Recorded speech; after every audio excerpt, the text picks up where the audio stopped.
achieved. He's definitely the best pound-for-pound fighter in the world, and on his way to being one of the greatest fighters of all time. That was a quick clip of Dana White discussing Jon Jones post-UFC 172, where he successfully and dominantly defended his UFC light heavyweight title against valiant challenger Glover Teixeira. Hi folks, Scott Johnson, and this is another episode of Kamikaze Overdrive MMA Predictions. I'll be breaking down the 6 main card fights for our upcoming UFC Fight Night 40, which will take place on May 10th. A lot of people have really dumped on this event, but I think top to bottom, this is a very good card. Even, yes, it's free, and a lot of people hype on that. Oh, no, I pay a cable bill. Regardless, I think this is a pretty solid event, top to bottom. Either way, I'm really looking forward to breaking this down. As always, you can head over to kamikazeoverdrive.net to pick up all of my preliminary predictions, along with the panel and Josh Harper's predictions. We'll be posting it there. Plus, you can also vote on your own picks in the public pick section. And my bet packs produced a lot of money. I got a number of emails from people saying, thanking me for what the insight I gave them that led to some significant winnings. And I think I was only one fight away in a number of bets that paid out almost over $4,000. And I think I pulled in a fair buck too, as the events that actually did, the cards that actually did cash. Either way, certainly consider buying. It's just $10 for the bet pack and gives you a lot of information. Either way, we've got 6 fights, 6 very good fights. Let's get to the first one. We kick off the main card in the UFC's flyweight division as number 10th ranked Chris Kamikaze Cariaso, 16-5-0, battles Luis de la Samurai Smolka, undefeated with a record of 7 wins and no losses. Now, what we have here is a longtime veteran in Cariaso, 9 UFC fights plus 2 WEC matchups against Smolka, who's coming off of a debut, and it's also an overall experience advantage for Kamikaze with a 21-7 edge. Physical advantages, though, for the younger fighter is Smolka. 4-inch reach advantage and a 6-inch height advantage, so certainly some length advantages there. Now, Cariaso, back-to-back wins, has done the majority of his damage in those wins with his striking. He's a kick-first Muay Thai-based striker, builds a lot of his attacks off his left body and left high kick. He averages 3.63 strikes landed per minute versus 1.99 strikes absorbed per minute. Not a lot of finishing power, but he did stop Santos. He just has 2 KOs in his career. Now, he has had some issues when he focuses too much on throwing his kicks. He becomes too one-dimensional, too predictable, and his opponents are able to pick up on that. He won't have an issue... One thing, though, despite Smolka say he's not going to have an issue throwing kicks against a taller opponent because he had a long and successful career at bantamweight and had no problem with the height of those fighters. So I certainly anticipate he's going to come out and have no issue attempting that kick, and he won't hesitate to pull the trigger there. Now, Smolka, he's been working on using his reach, but it's a work in progress. He will throw some kicks and snaps off a decent jab, but he does the most of his effective work in close. He has a good tie plum, definitely some strong short-range weapons, and he did some damage against Alpo Skilic in his last fight, landing those short-range punches and elbow strikes. Now, he should look to pull Cariaso in close, which is something you don't expect to hear from the taller fighter, and use that clinch to negate his kicking game. On the mat, Cariaso, he's solid. He's very underrated. A lot of people don't give him a lot of credit for what he's capable of. Only a couple of submission wins, but he certainly can hold his own. He doesn't have a lot of takedowns, 1.29 at 37%, but a 60% takedown defense. But at the same time, he has had issues with very strong grappling-based fighters. Danny Martinez in his last fight took him down 5 times. We saw Eliard Santos twice. Jussier Formiga put him on the mat 4 times. Moraga twice. Even Josh Ferguson in the first flyweight bout they fought in put him on his backside once. So he's been taking him 14 times in 5 flyweight bouts. He can get back up and he will threaten with submissions, but still getting taken down, it certainly can hurt you. Cariaso, he was dominant on the mat for 2 rounds against Jussier Formiga, and that tied him up, kept transitioning, kept him on the mat, and that certainly led to a downfall in that matchup.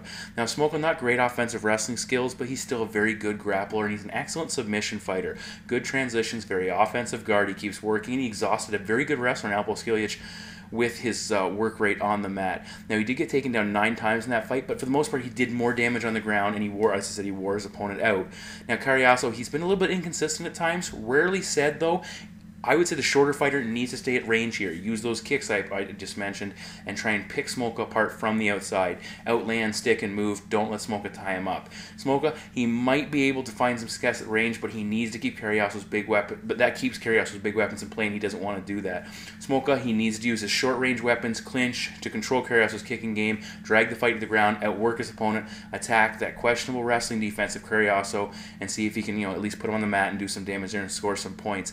A submission is a possibility. Watch out for the darts choke, which Smolka really likes, but my prediction is Luis Smolka to defeat Chris Cariaso by decision. From the smallest to the biggest, we head to the UFC's heavyweight division as Soa The Hulk Palelei 23-0 battles the debuting Ruan Fangs Potts with a record of 8 wins and just a single loss. Now Palelei, this is his second go around with the UFC. So far he's 2-0 with 2 finishes, and he's making the best of this run. He's been pretty solid so far. Potts, as I said, he's a UFC debutant, first fighter to come out of the EFC Africa organization, 2-time heavyweight champion under that banner, and all 9 of his pro fights have come in that organization. Physically, Palelei 2 inches taller and will have about 10 pounds on Potts when all things are said and done. Soa, he's a BJJ black belt, but just 4 wins by submission. He showed some good ground skills, especially against Pat Barry, putting him on the mat, advancing them out, and dropping some bombs, eventually finishing that fight. He's very powerful. He's a giant man, and he can generate a lot of power from top position. He's never gone to the judges. 16 knockouts, 4 submissions. He's also been finished in every one of his losses, 1 knockout and 2 submissions. Potts, only time going the distance was a decision, and it turned out to be, or was a decision loss, where he lost his title actually, and he won it back next time he met that opponent in 44 seconds with a first round submission, which is pretty darn impressive. Overall, 4 knockouts, 4 submissions, 6 of his 8 finishes have come in the first round, so he's very capable of finishing this fight in either place it goes if that opportunity presents itself. Grappling-based fighter for the most part, not overly fleet of foot. He likes to plod forward, will throw some kicks, not very smooth. He's a little bit awkward on his feet, again, at least in the footage I saw. He will pull guard, has some judo-style trips he likes to throw and take guys to the mat with. Pretty aggressive as far as trying to advance his position and drop some bombs, and he will also look for the submission as his record would insinuate. Slowed down tremendously in his the third round of his TKO win over Norman Wessel, which was back in mid-2011. That's one of the issues with looking at Potts. There's not a lot of recent footage or long-term recent footage we can look at. A lot of his stuff is older, but I'm going to go on what I have. He was taking damage in that bout on the mat. He was getting put on his back and beaten up a little bit. He eventually landed some big shots in the third round and finished that fight, but against a guy like Silva This, who's so talented on the ground and so strong and hits so hard, you don't want to be in that in a defensive position on the ground for too long, or else this fight might not go your way. It most definitely won't go your way if that is the case. Major step up in competition for Potts. He's never fought outside of his home base, which is a major issue, and debut jitters could certainly play effect. So he's a seasoned vet. His cardio didn't look great versus Nikita Krylov, but a lot of people talking about the broken rib. The Pat Barry fight didn't go very long, so it's hard to tell if that's going to be an issue. For the way I look at it, so he's simply too big, too strong, and too skilled, and too experienced. A lot of twos, but they add up. Potts, he will struggle to get this fight in a position where he can do damage, and I expect he will either pull guard or get put on his back, which is a bad spot to be in against Soa. So my prediction is Soa Palelei to defeat Ruan Potts by TKO. Just came across my screen actually before I get into the next prediction that Pat Barry was just knocked out in his glory debut kickboxing. Definitely disappointing for HD. He's a great guy, and I wish him all the best, and hopefully he can rebound and get things going in a sport that seems to be more oriented for his skill set. Now we're off to the UFC's welterweight division as Neil Magny, 9-4-0, battles the Dirty Bird, the returning Tim Means, 25-1. Pretty impressive record for Tim Means. Means back-to-back wins overall, back-to-back wins in the UFC, then back-to-back losses. He was cut. 2 wins in the Legacy under the Legacy banner at 170 pounds, and he returns to the UFC as a late injury replacement. So keep that in mind. Means fought in the UFC as a lightweight last time we saw him. Now he's going back to 170 pounds. Magny coming off a pretty good upset win that probably saved his UFC career. He's 2-2 overall, but he still needs a win. This is a very stacked division, and you don't want to give your boss any reason to cut you, especially when you're a lower-level guy. Now, both men are very tall welterweights. Magny 6'3", versus Means, who's 6'2", and Magny, interestingly enough, is going to have a 5-inch reach advantage, and that'll be very interesting. I'll talk about that in a moment. Experience advantage for Tim Means, though, 26 pro fights and just 12 for Magny, and that could show up here as well. Both fighters are primarily striking-based, but the fight hitting the mat is not out of the question. Magny, of the two, would be the more likely to look to take it to the ground. 2.18 takedowns at a 46% completion rate, 4 takedowns in his debut, but not a ton since, but that might change here. He's 2-2 in fights ended by submission. He's got a decent top game, can posture up, and with those long limbs, land some shots that guys have struggled to defend against, especially they can't control the posture.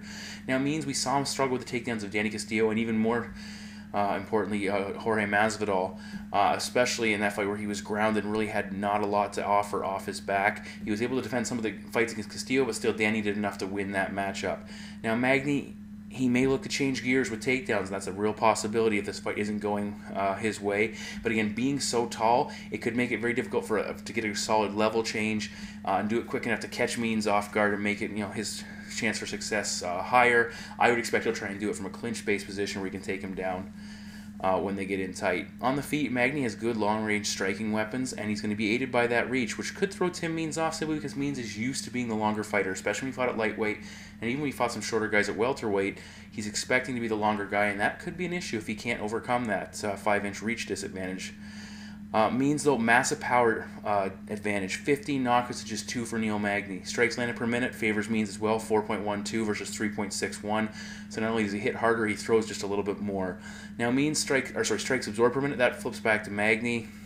He gives up just 1.91 strikes per minute against 2.34, so neither one guy gets hit a ton compared to some other fighters, and that'll be interesting to see who can implement their game. But again, Means with that power edge could make more out of less in this fight. Means solid Muay Thai base, hard leg kicks, good clinch game, excellent knees. He can really do a lot of damage. I think he'll be aided by a speed differential. Again, moving back to welterweight against lightweight guys, they were a lot faster, and that certainly could be a problem. Against welterweight, he could actually have a speed advantage, and that'll show up here. This could be a closer fight than the odds will indicate, as Means currently is a heavy favorite. It could hinge on how successful Magny is if he's trying to take this fight to the mat. And again, if Means has good takedown defense, can shut those takedowns down. Means, I think, will be the more aggressive fighter, and he will land more significant strikes. And my prediction is Tim Means to defeat Neil Magny by TKO. We are flying right along. We head to the UFC's lightweight division as Erik New Breed Koch, 14-3-0, makes his second lightweight appearance against the Detroit superstar Darren Cruickshank with a record of 14 wins, 4 losses, and no draws. And as this is Koch's second lightweight appearance, his first was a quick knockout in his return to the division, so he didn't get to see a whole heck of a lot there. He claimed the cut to 145 was greatly diminished. Diminishing his skills, and that's why he struggled, and that's why he's gone back, which a lot of people, when you go up a weight class, as Tim Means is doing as well on this card, you don't know how people are going to fare. Either way, his debut was against a lower level guy, and he certainly put that, at least that question to bed quickly. Actually, and in this fight, Koch is going to have a 2-inch height advantage on Cruickshank. Cruickshank, though, will have a 2-inch reach advantage, so physically they'll be close. Each one will have a little bit of length than the other in different departments. Both guys are strike-first fighters, but have shown the ability to go to the mat, and that's certainly something to consider here. Koch, 7 wins by submission, actually where the majority of his wins have come from. Cruickshank, though, 1 and 2 in fights ended by sub. Both guys have solid takedown defense, ranking in the 70% range. Koch, I would say, is more likely to try and get the fight to the mat and look for submissions. Cruickshank, though, might look for top control time. He's an NCAA Division II wrestler. He can work the clinch game and inside leg trips, which he's done very well. He hasn't shown it much lately. Did it in the Henry Martinez fight, I do recall, effectively. And I'd really like to see him go back to that technique, and he should have some success with it. Again, we don't know if he'll do that or not here. He did score a takedown against Mike Rio, who's a pretty good wrestler. And Koch has had some problems working off his back. We saw Ricardo Lamas TKO and Dustin Poirier had success from that position. But Koch is a very aggressive guard player and does not let an opponent lie in his guard. He really will work hard off his back to make it uncomfortable and attack and look for submission opportunities. Now we switch gears to the feet, where I think this fight could very well be decided. Both have power, and they both have really very interesting and impressive kicking repertoires that they can fall back on. Koch, just 4 knockouts. He's a black belt in Taekwondo, which, again, that kicking repertoire comes from. Cruickshank, 8 knockouts. He's also a black belt in Taekwondo. So we could see some very cool kicking techniques in this fight. Cruickshank, he's shown the more impressive kicking techniques, or at least finishing ability. The wheel kick knockout of Mike Rio was very solid, and the head kick KO of Henry Martinez was very impressive as well. He really put on a clinic there, but again, Henry Martinez, we don't know what kind of level he's fighting at. Certainly not where Koch is. Cruickshank, he actually draws in a wide variety of striking backgrounds. You can also see karate as a big influence in the way he throws his strikes and his stance and his approach to exchanging with his opponents. Strikes landed per minute versus strikes absorbed per minute. It's still a positive for Cruickshank, 3.08 versus 2.79, but there is a major problem that I see in his game, is that he gives up way too much ground against his aggressive strikers. He seems to constantly be backtracking, and that's not a good thing. Now, Koch, he is a very aggressive striker. He will come forward. He will land with power. He throws very hard, and that could be an issue for Cruickshank with his past problems. Rufus Sport Product, that's where Koch comes from. He's, working with some very good strikers. He's still very young. I anticipate he's going to get better and better and learn from some of the troubles he's had of lately. We didn't get to see a lot of his skill set at 155 pounds because the fight only lasted 90 seconds. So again, we will have to wait and see how he does against a far better opponent than the first man he faced.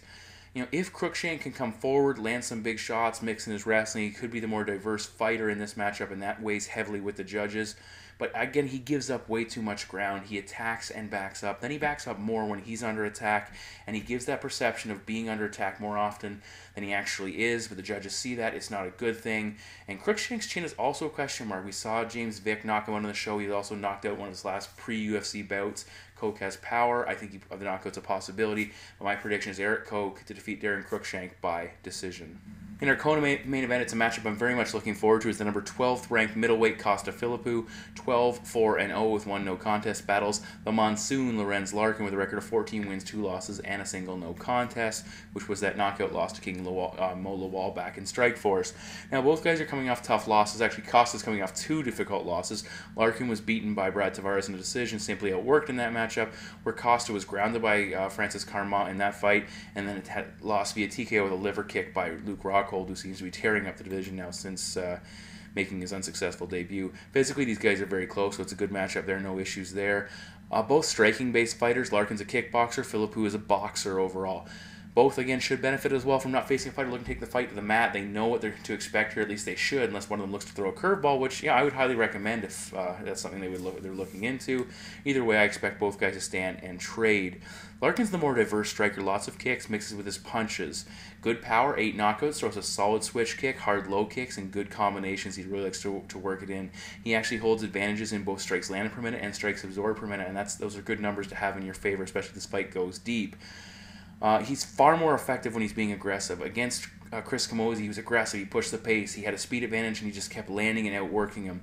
Against Brad Tavares, he was routinely allowing Tavares to land first. He did get, and that wasn't a good thing. And also, if you go back to that Robbie Lawler fight where he made his middleweight debut, he got rocked by Lawler early in that bout, and showed that he's if you land a good shot, you can definitely put a hurting on him. Even though he rallied back and took control of that fight and really dominated after that point. In the Tavares fight, he was taken down by Tavares a couple of times and really struggled in that position. I wonder if he wasn't hesitating on the feet out of fear of being taken down. And I think that played a role in that bout, which it will be a non-factor. This is Costa, who can take the fight to the mat. He has some skills on the ground. He's not known for it, though, and I wouldn't anticipate him having much success, because Larkin does have pretty good takedown defense, mostly we saw against Carmont. Now, Philippou, he has power. We saw him destroy Jared Hammond with some big shots, but again, Hammond, a questionable chin. He's a tough dude, but he gets hit hard. He eventually goes down. He also beat on Tim Boach and put him away via TKO, but that was after Boach suffered several injuries. That slowed him down, and Boach actually was having a lot of success early in that matchup.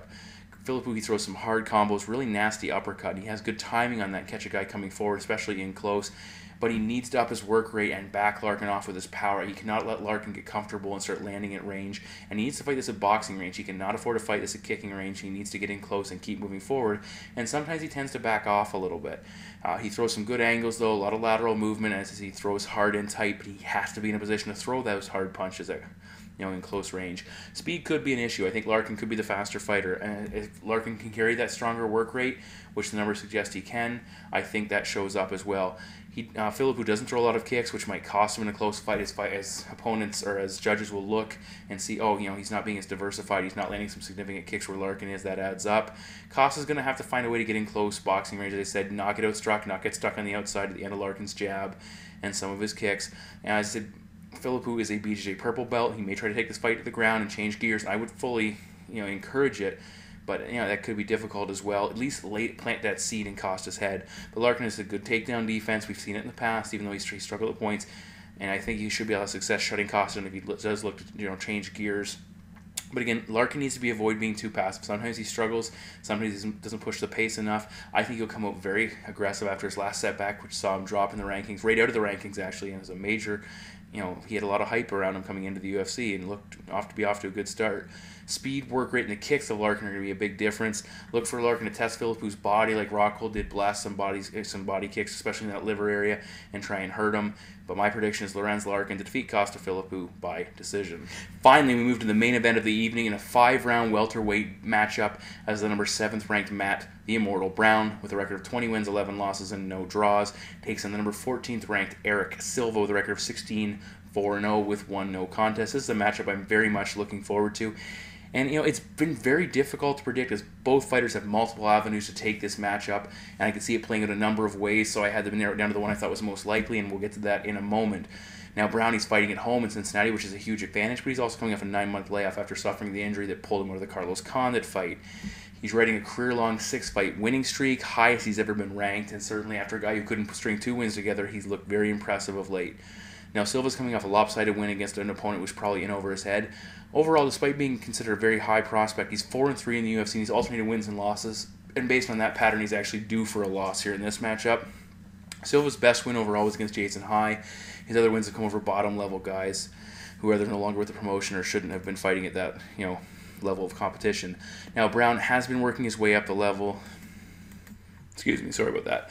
Now, Brown has been working his way up the level of quality opponent, facing some prospects and lower-level guys, and eventually guys like Mike Swick and Mike Palelei, who had a good run, and he put a stamp on those guys as well and looked very impressive. But this is a very dangerous fight for Matt. He's been, he's one away from a title shot off, possibly when he fought Carlos Khan, and now he's fighting a guy where if he loses to it, it really knocks him down significantly. Both men are incredibly aggressive strikers and capable finishers. Silva 4 knockouts and 9 submissions. Brown 11 knockouts and 5 submissions. So both guys capable of ending this fight inside the distance. Silva's last loss was the only time he's ever been stopped. It was via brutal knockout against Dong Young Kim. For Brown, 9 of his 11 losses have come by submission. He's never been knocked out. He has an excellent chin, but he can be hurt, and we've seen that. Striking-wise, Brown's a technical brawler. He uses a Muay Thai base, and he's very aggressive and likes to come right in your face and try and back you down and break you with his pace and aggression. Throws some pretty good combinations, decent kicks. He's very strong in the clinch, likes to throw his knees and elbows, can do a heck of a lot of damage. When he fought Jordan Meany, he hurt him with some brutal short-range techniques, but when he fought Mike Swick, he stopped him with some punches at range, so he can do a lot from different places, and that's a sign of a good fighter, a veteran guy who's been coming along for a long time now. Silva, very talented striker. He hits harder than his KO numbers would suggest. Good combinations, kicks very hard, lots of spinning techniques, which could put him in a bad position, especially if Brown can recognize them and take advantage of them. He can get a little bit wild, and that's what cost him against Dong Young Kim. He actually hurt Kim a couple times in the second round before Kim put a hurting on him and sent him to sleep. And that's something against Brown you cannot afford to do, even though that's what Brown's going to look exactly what Brown wants you to do. Something though to watch for in this matchup, and I think this could have a major impact here.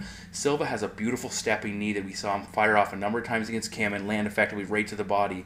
Matt Brown, when he fought Jordan Meany, he got tagged with a body shot and got dropped and was in some serious trouble there for a bit.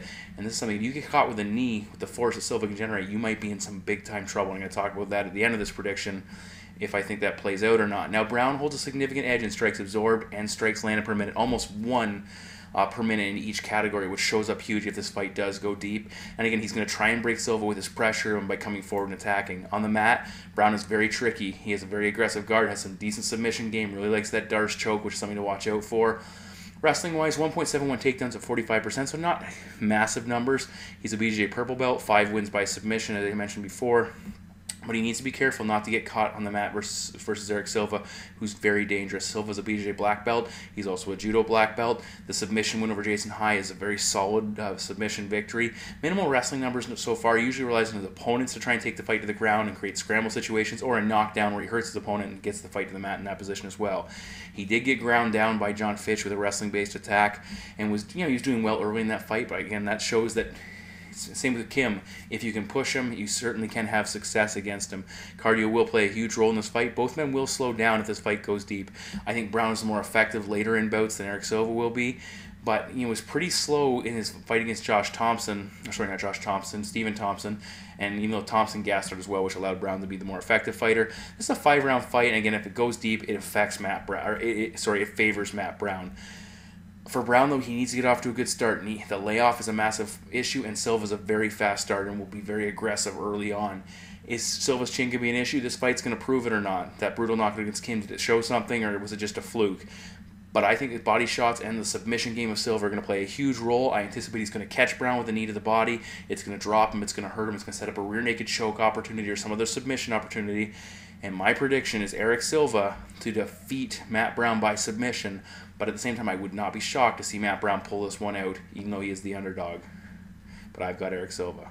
So a lot of predictions, a lot of time spent, 6 fights, and probably this episode will be over 20 minutes. Again, I appreciate, as always, you guys tuning in and listening. This is my UFC Fight Night 40 predictions. My preliminary predictions will be available at kamikazeoverdrive.net. My bet pack will be posted. Other predictors will be available posting their predictions as well. And I did mention it on my website. I think I posted somewhere. If you're a YouTube poster and you already put your videos up and you'd like to get a little bit more exposure, contact me at kamikazeoverdrive@live.ca, and I would definitely look into hosting your videos on my website where they can be exposed to a larger crowd. If you're one of these people who's getting a couple, 50, 150, 200, even a couple hundred views on a regular basis and want to get those numbers up and get some exposure, contact me. We can certainly take a look into getting you posted on a new section I'd like to create on my website. Either way, thank you as always for listening. Kamikaze Overdrive MMA Predictions.